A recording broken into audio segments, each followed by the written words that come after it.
What mental movie are you playing on loop in your mind? You see, many of us don't understand, or maybe we do understand and we forget just how powerful the mind really is when it comes to just one simple thing: imagination. The pictures in our mind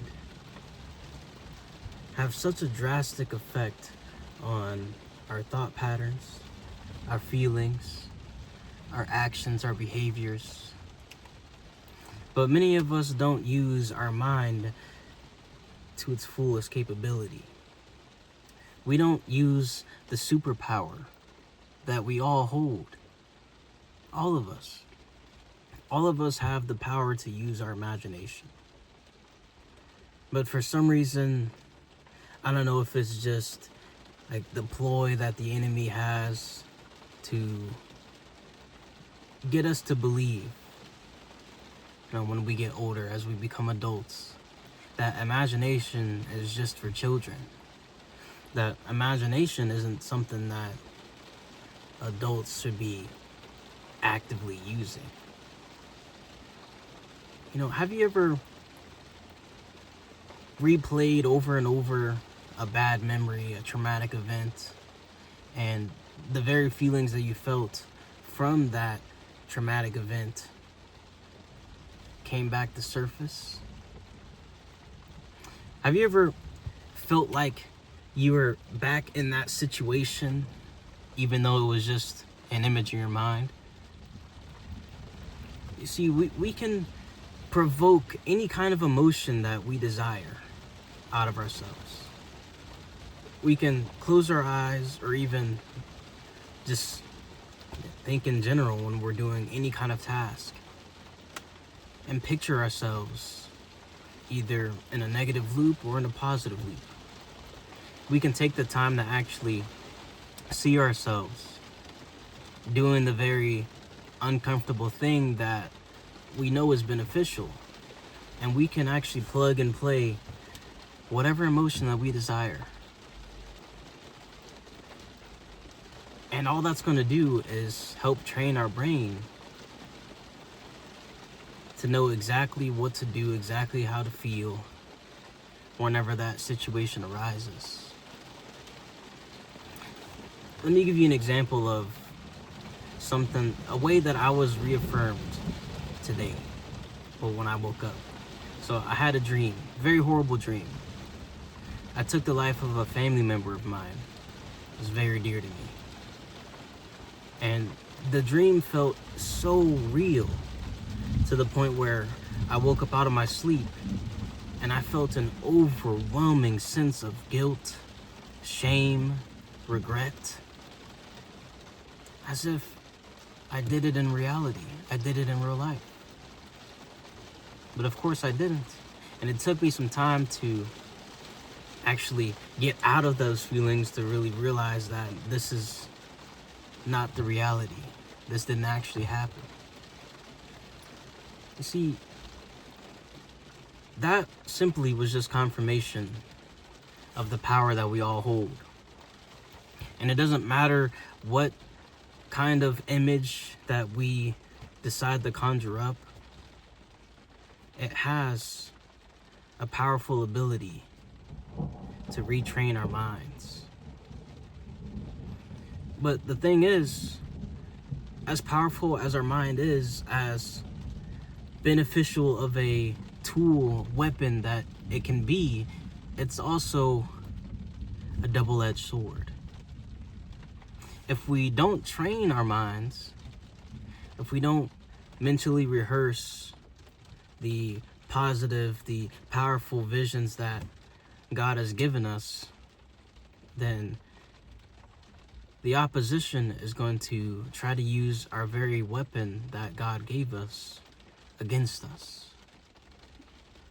That's exactly how we fall into those negative cycles, those negative loop patterns, where we're replaying the same event over and over and over again, and we go through life with the default feeling of either anxiety, worry, fear, whatever stems from that very memory. But why don't we start today with rewiring our mind to play a different image? It doesn't have to be negative by default. We can actually flip the script and completely change. If you want to be someone else, if you want to shift your identity to a better version of yourselves, and when I say to be someone else, I don't mean someone outside of yourself. I mean, there's a version of you that you could step into that is actually taking advantage of the very powers that you hold within you. So, if you want to be a reader, for example, why not take 20 seconds, 10 seconds, a couple minutes throughout the day of just imagining yourself, visualizing, seeing yourself in that situation where you're sitting down, you have the book open, and you're actually reading the pages. What if you just made that visualization all the more powerful by taking an emotion and plugging it in to that very visualization you see? How do you want to feel when you're reading? You know, do you want to feel excited? Do you want to feel that thirst for knowledge? Do you want to feel that joy that you have knowing that you're actually working towards a better version of yourself, working towards a path that few travel nowadays? Whatever it is, you can create it, you can paint it in whatever which way that you desire. And it has nothing to do with faking. All you're doing is training your mind to feel this certain feeling, to actually look forward to whatever this task is, or whatever it is that version of you that you're pursuing, whatever it is that they do.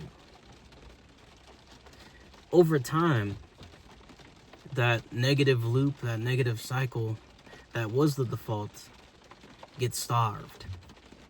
It becomes obsolete. It becomes a thing of the past as you continue to train your mind to replace that negative loop with the positive one. We can do this with anything. We can do it with the gym. We can do it with work. We can do it with whatever new habit that we want to pick up and implement. But the catch is we have to work on it daily. It can't just be a one day where we take the time to actually use our imagination at different intervals and we plug the emotion into it to make it all the more powerful, and then tomorrow we completely forget about it. It has to be a continuous effort every day from the moment you wake up, especially from the moment you wake up. What's the kind of picture that you want to paint in those early moments when your mind is the most vulnerable? What are the kind of pictures do you want to paint? What are the feelings that you want to feel in those final moments right before you go to sleep? Which is another time where your mind is the most vulnerable, where it's the most open, where it's the most susceptible to imagery, to feelings. We all get to decide. So don't make the choice, but make the decision. The big difference between the choice and decision is a decision is you cut off all the other possible options and you're doing this thing. The choice, you always have to make the choice over and over again. But with the decision, it's final. So make the decision today, starting now, from the moment you see this, to reconstruct your mind in a more advantageous way. And pair that with what I talked about in the last video, the power of your tongue. Use that for life instead of death. And when you pair the two together, you open yourself up to a world before that you couldn't possibly imagine with the old wiring, with the old thought patterns. So, if you made it this far in the video, I greatly appreciate you. Hopefully I see you in the next one. But even if I don't, I hope that you can take this and implement it in some way and actually see some change in your life. Whereas maybe you were just a bit stuck and you didn't know exactly what was wrong, what was missing. So hopefully this can be something that helps you sharpen that edge that you have. Anyways, see you in the next video. I appreciate you again. Adios for now.